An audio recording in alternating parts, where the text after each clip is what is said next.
और अभी तक ये पीडीए डिफाइन नहीं कर पा रहे। अभी तक इनसे 3 बार पूछा कि पीडीए क्या है, पिछड़ा, दलित, फिर गोलमोल। अरे सर आप टोका नहीं, मैंने अच्छी बात नहीं फिरती, मैं आप तो बड़े सोच वालों को, तो फिर गोलमोल।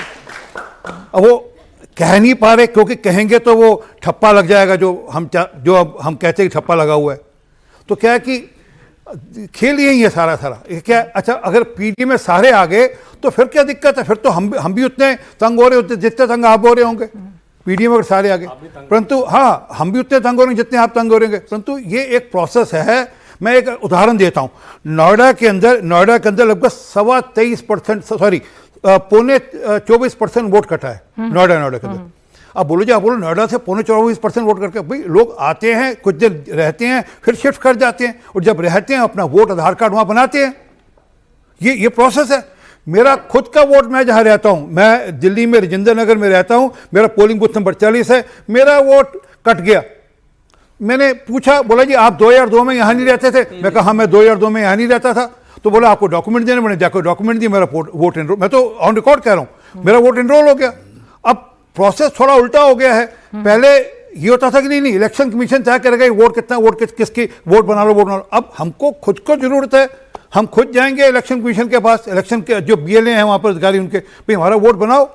अब इसमें आप राजनीति ढूंढो, क्योंकि एक वोट बैंक को आप नाराज करने की कोशिश करते हो, उस वोट बैंक को फिर अपनी तरफ लेकर आने की कोशिश करते हो। सारा खेल असल में यहां पर है। बंगाल के अंदर भी सीए को लेकर विरोध हुआ, नहीं, मुसलमानों का वोट कट गया। सीए का मुसलमानों से कुछ दूर तक लेना देना नहीं था, पर मुसलमानों को डरा दिया गया।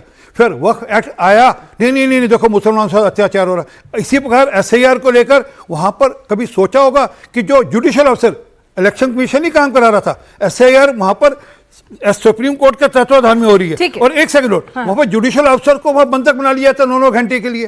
अरे कोई मजाक है? क्यों? क्योंकि आपने डुगडुगी बजा दी। और मैं बड़ा स्पष्ट कह रहा हूं, ये इस बार ये जो वोट सूची जो साफ होनी शुरू हुई, जो ठीक होनी शुरू हुई, इससे आपको दिखता होगा कि वोटिंग परसेंटेज बढ़ रही है। अभी जो चुनाव हुए असम के अंदर, सबने देखा ना कितना वोटिंग परसेंटेज बढ़ा, तो ये उसी का आउटकम है।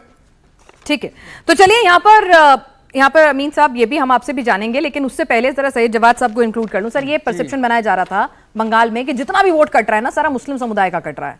मालदा, मुर्शिदाबाद, उसी रीजन में कट रहा है जहां पर ममता बनर्जी का कोर वोट बैंक है, उनकी स्ट्रेंथ कही जाती है। लेकिन अब जो डेटा निकल कर आ रहा है उसमें तो अब ये कहा जा रहा है कि भाई हिंदुओं के वोट जो कटे हैं, खासतौर से मथुआ समुदाय के, वो 63.4% हैं, जबकि मुस्लिम समुदाय जो प्रभावित हुआ है वो 34.3% हुआ है। जी बहुत बहुत धन्यवाद सभी को। मेरा जय हिंद, जय संविधान। झूठ पे उसके भरोसा कर लिया, झूठ पे उसके भरोसा कर लिया, धूप इतनी थी कि साया कर लिया। देखिए, ये जो चुनाव आयोग की आज बड़ी बड़ी भारतीय जनता पार्टी कह रहे हैं कि उत्तर प्रदेश में 2 करोड़ वोटर जो है वो काटे गए, तो इसका मतलब ये हुआ कि 2024 में और 2014 में जो आप कह रहे हैं फेक वोटर थे, तो यानी आपकी सरकार उन्हीं फेक वोटों से चुनाव जीत करके सत्ता के अंदर आई है। तो ये बता दीजिए कि वो फेक वोटर थे या नहीं थे।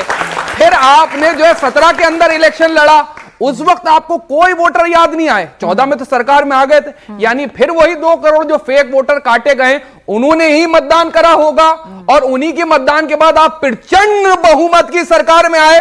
तब क्या कर रहे थे आप? आज आपको याद आ रही है।